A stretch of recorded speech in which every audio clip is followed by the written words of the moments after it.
మే 2వ తేదీన జరగబోతున్న అమరావతి పునః ప్రారంభ పనులకు ఏపీ ప్రభుత్వం కని విని ఎరుగని రీతిలో ఏర్పాట్లు చేస్తోంది. రాజధాని పునః నిర్మాణ పనులను మోదీ ప్రారంభించబోతున్న నేపథ్యంలో అందుకు సంబంధించిన ఏర్పాట్లు దాదాపు పూర్తయ్యాయి. సభ కోసం 2 భారీ స్టేజీలను అధికారులు ఏర్పాటు చేశారు. అమరావతి రైతుల కోసం ప్రత్యేక గ్యాలరీలు నిర్మించారు. సభకు 100 మంది వీవీఐపీలు, 15 మంది ఎంవీఐపీలు, 5,000 మంది వీఐపీలతో పాటు దాదాపు 5 లక్షల మంది హాజరు కాబోతున్నారు.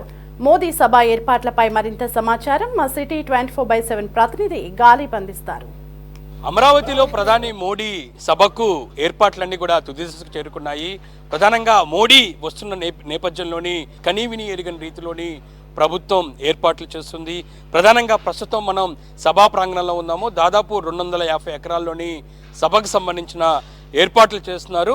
ఈ సభలోని ఎవరెవరు ఆసీనులు కాబోతున్నారు, ప్రత్యేకంగా స్టేజ్ ఏర్పాట్లు ఏ విధంగా ఉన్నాయి దానిపై కూడా మీకు వివరించే ప్రయత్నం చేస్తున్నాను. ప్రస్తుతం నేను నించున్న వెనకాల ప్రాంగణం ఏదైతే ఉందో వెనకాల ప్లేస్లోనే మెయిన్ స్టేజ్గా ఏర్పాట్లు చేస్తున్నారు. అతిపెద్ద స్టేజ్ అని చెప్పుకోవచ్చు. ఈ స్టేజ్ మీదే ప్రధాని Modi, CM Chandrababu, deputy CM Pawan Kalyan, దాంతోపాటు మిగతా మొత్తం 20 మంది దీని మీద ఆసీనులయ్యే దిశగా కూడా ఏర్పాట్లు చేసిన పరిస్థితి కనపడుతుంది. ఇందుకు సంబంధించి ఇప్పటికే స్టేజ్కి సంబంధించిన ఏర్పాట్లన్నీ కూడా తుది దశకు చేరుకున్నాయి. ఇంకా స్టేజ్ రైట్ సైడ్ ఏదైతే ఉందో కూడా మీకు వివరించే ప్రయత్నం. మొత్తం తొలిగా 3 స్టేజ్లు అనుకుంటే ప్రస్తుతం మాత్రం 2 స్టేజే ఫైనల్ చేశారు. ఒకటి క్యాన్సిల్ చేయడం జరిగింది. ఈ రైట్ సైడ్ ఉన్న స్టేజ్లోనే సాంస్కృతిక కార్యక్రమాలు నిర్వహించబోతున్నారు. ప్రధానంగా అమరావతి చరిత్ర ఉట్టిపడే దిశకు కూడా, దాంతోపాటు తెలుగు సాంస్కృతి సంప్రదాయాలను ఉట్టిపడే విధంగా కూడా ఈ సాంస్కృతిక కార్యక్రమాలను కూడా ఏర్పాట్లు చేస్తున్నట్లుగా తెలుస్తుంది. ప్రధానంగా చూసినట్టయితే ఈ సాంస్కృతిక కార్యక్రమంలోని కూచిపూడి నృత్య ప్రదర్శన హైలైట్ కాబోతుంది. అమరావతికి సంబంధించిన గత చరిత్ర కావచ్చు, ప్రస్తుతం ఉన్న చంద్రబాబు అభివృద్ధి కార్యక్రమాలు కావచ్చు, అన్నీ వచ్చే దిశకు కూడా ఒక కూచిపూడి నృత్య ప్రదర్శన కూడా చేసినట్లుగా తెలుస్తుంది. ఇప్పటికే ఇందుకు సంబంధించి కూడా ఫైనల్ చేసినట్లుగా మనకి సమాచారం అందుతుంది. అయితే ఈ సాంస్కృతిక కార్యక్రమాలు నిర్వహించే ఇదే స్టేజ్ మీదే ప్రత్యేకంగా రైతుల కోసం ఏర్పాటు చేసినట్టు తెలుస్తుంది. రైతులకు ప్రత్యేకంగా కూర్చే విధంగా కూడా సీట్లు కేటాయిస్తున్నారు. దాదాపు 20 నుంచి 30 మంది రైతులకు కూడా ఇదే స్టేజ్ మీద కూడా ఆసీనులు అవుతున్నట్లుగా తెలుస్తుంది. ఇప్పటికే అధికారులు అన్ని ఏర్పాట్లు చేస్తున్నారు. ఇంకా స్టేజ్ పరిస్థితి ఎలా ఉంటే స్టేజ్ ఆపోజిట్లోనే ఎవరెవరు కూర్చోబోతున్నారు అనే దానిపై కూడా మీకు వివరించే ప్రయత్నం చేస్తున్నాను. ఇందులో ప్రత్యేకంగా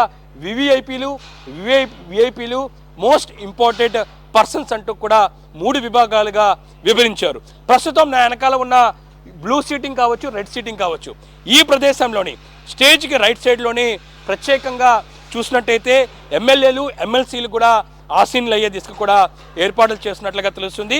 మొత్తం 175 మంది ఎమ్మెల్యేలు, దాంతోపాటు ఎమ్మెల్సీలు కూర్చునే విధంగా కూడా ఏర్పాటు చేస్తున్నారు. ఇది ఈ సోఫాలకు సంబంధించి ఎవరైతే కూర్చుంటున్నారో దానిపై కూడా మనకి ఇప్పటి వరకు స్పష్టత వచ్చింది.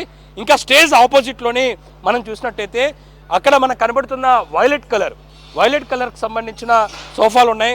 ఆ సోఫాల్లోని ప్రత్యేకంగా ఇప్పటికే రాష్ట్ర ప్రభుత్వం ప్రత్యేక ఆహ్వానితులుగా దాదాపు 5,000 మంది వీఐపీలను కూడా ఇప్పటికే ఆహ్వానించడం జరిగింది.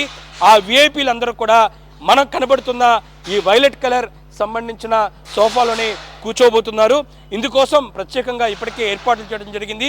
ఈ వైలెట్ కలర్ వీళ్ళందరూ కూడా ఆసీనులే దిశకు కూడా ఏర్పాట్లు చేసిన పరిస్థితి కనబడుతుంది. ఇంకా అమరావతికి సంబంధించి అమరావతి నిర్మాణంలోని ముందు నుంచి కూడా అహర్నిశలు పోరాటాలు, ధర్నాలు, అరెస్టులు, దాంతోపాటు అమరావతి ఏకైక రాజధానిగా నిలబడాలంటూ కూడా రైతులు చేసిన పోరాటం వల్లే ప్రస్తుతం అమరావతికి సంబంధించిన పునర్నిర్మాణ పనులు ప్రారంభమవుతున్న నేపథ్యంలోని రైతులకు సంబంధించి ప్రత్యేకంగా గ్యాలరీని రాష్ట్ర ప్రభుత్వం ఏర్పాటు చేస్తుంది. ఇందుకోసం ఏదైతే ఉందో వీఐపీలు కూర్చున్న వెనకాల గ్యాలరీనే మొత్తం రైతుల కోసం ఏర్పాట్లు చేస్తున్నారు. మనకు కనబడుతున్న బ్లూ కలర్ చైర్స్ ఏదైతే ఉన్నాయో మొత్తం ఇటు రైట్ సైడ్ నుంచి లెఫ్ట్ సైడ్ వరకు మొత్తం 1,200 మంది రైతులు కూర్చునే దిశకు కూడా ఏర్పాట్లు చేస్తున్నది తెలుస్తుంది. ఇందుకోసం ప్రధానంగా అమరావతి ఉద్యమం కోసం తొలి నుంచి పోరాడిన రైతులే అమరావతి కావాలంటూ కూడా ధర్నాలు, అరెస్టులు, ఎన్నో కష్ట నష్టాలన్నీ కూడా వీళ్ళందరూ కూడా అనుభవించిన పరిస్థితి ఉంది. నేను ఇప్పుడు చూపిస్తున్న విజువల్స్లో మీకు కనబడుతున్న ఈ బ్లూ కలర్ చైర్స్ ఇప్పుడు ఈ ప్రదేశం నుంచి ఆ ప్రదేశం వరకు మొత్తం లెఫ్ట్ అండ్ రైట్ దాదాపు 1200 మంది రైతులు ఇక్కడే కూర్చొని ఆసీనులు అవుతున్నారు. ఎందుకంటే సాంస్కృతిక కార్యక్రమాలు ఏర్పాటు చేసే ఆ స్టేజ్ మీద 30 మంది వరకు కూడా ప్రత్యేక ఆహ్వానితులుగా రైతులను సత్కరిస్తే మిగతా రైతుల కోసం ఖచ్చితంగా ఒక గ్యాలరీ ఏర్పాటు చేయాలనే దానిపై కూడా ఇప్పటికే ముఖ్యమంత్రి చంద్రబాబు నాయుడు ఆదేశాలు ఇచ్చిన నేపథ్యంలో ఇందుకోసం ప్రత్యేకంగా ఇందుకు సంబంధించిన రైతుల కోసం ప్రత్యేక గ్యాలరీని ఏర్పాటు చేసిన పరిస్థితి కనబడుతుంది. ఇంకా సభా ప్రాంగణంలోని దాదాపు 20 నుంచి 30 వరకు కూడా ఎల్ఈడి లైట్లను ఏర్పాటు చేస్తున్నారు. ఎందుకంటే సభా ప్రాంగణాన్ని రెండుగా విభజించారు. మెయిన్ స్టేజ్ ఉన్నది ఒక విభాగం అయితే మరో పక్క సాంస్కృతిక కార్యక్రమాలు నిర్వహించేది మరో విభాగంగా ఏర్పాటు చేయడం జరిగింది. అయితే దూరంగా కూర్చునే ప్రతి ఒక్కరికి కూడా స్టేజ్ కనిపించేది కూడా 20 నుంచి 30 వరకు కూడా ఈ సభా ప్రాంగణం లోపలే ఇందుకు సంబంధించిన ఎల్ఈడి లైట్ను ఏర్పాటు చేసిన పరిస్థితి కనబడుతుంది. ఇదిలా ఉంటే వేసవి తీవ్రత ఎక్కువగా ఉన్న నేపథ్యంలోని ఇక్కడికి వచ్చే ప్రతి ఒక్కరికి కూడా మంచినీరు, మజ్జిగ దాంతోపాటు ఆహారాన్ని కూడా అందిస్తున్నారు. ఎవరైతే తమ సీట్లో కూర్చుంటారో ఆ సీట్లకు దగ్గరికి వచ్చేది కూడా ఏర్పాట్లు చేసిన కనబడుతుంది. దాంతోపాటు పెద్ద ఎత్తున ఏసీలు కూడా, కూలర్లు కూడా ఏర్పాటు చేస్తున్నారు. భారీ కూలర్లు కూడా ఇదే ప్రదేశంలోనే ఏర్పాటు చేసిన పరిస్థితి కనబడుతుంది. లోపలికి వచ్చేవారు ఎండ తీవ్రత ఎక్కడా తగలకుండా చల్లగా ఉండేందుకు పూర్తి స్థాయిలో ఇందుకు సంబంధించిన కూలర్ను ఏర్పాటు చేశారు. అంటే ఓవరాల్గా మోడీ సభను చాలా ప్రతిష్టాత్మకంగా ఏపీ ప్రభుత్వం తీసుకోవడం జరిగింది. 2015లోని అమరావతి రాజధాని పనులకు రాజధాని శంకుస్థాపనకు అప్పట్లో ఉద్దండరాయ పాలనకి మోడీ వచ్చారు. ఆ తర్వాత ప్రభుత్వం మారుతుంటేనే అమరావతి పనులు ఎక్కడ ముందుకు సాగలేదు. అయితే ప్రస్తుతం కూటమి ప్రభుత్వం అధికారంలో వచ్చిన తర్వాత గత 10 నెలల నుంచి కూడా అమరావతి పనుల మీద ఫోకస్ పెట్టింది. అమరావతి నిర్మాణం మీద సీఎం చంద్రబాబు ఫోకస్ పెట్టారు. ఇప్పటికే టెండర్ల ప్రక్రియ పూర్తయింది.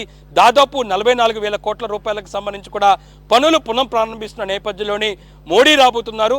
ఈ నెల 2వ తారీఖున శుక్రవారం ఏదైతే ఉందో సాయంత్రం 4 గంటల ప్రాంతంలో ఆయన ఈ అమరావతి పునర్నిర్మాణ పనులకు శ్రీకారం చుట్టున్న నేపథ్యంలోని కనీవిని ఎరిగిన రీతిలో ప్రస్తుతం అమరావతి మోడీ సభకు పూర్తి స్థాయిలో ఏర్పాట్లు చేస్తున్న పరిస్థితి స్పష్టంగా కనబడుతుంది.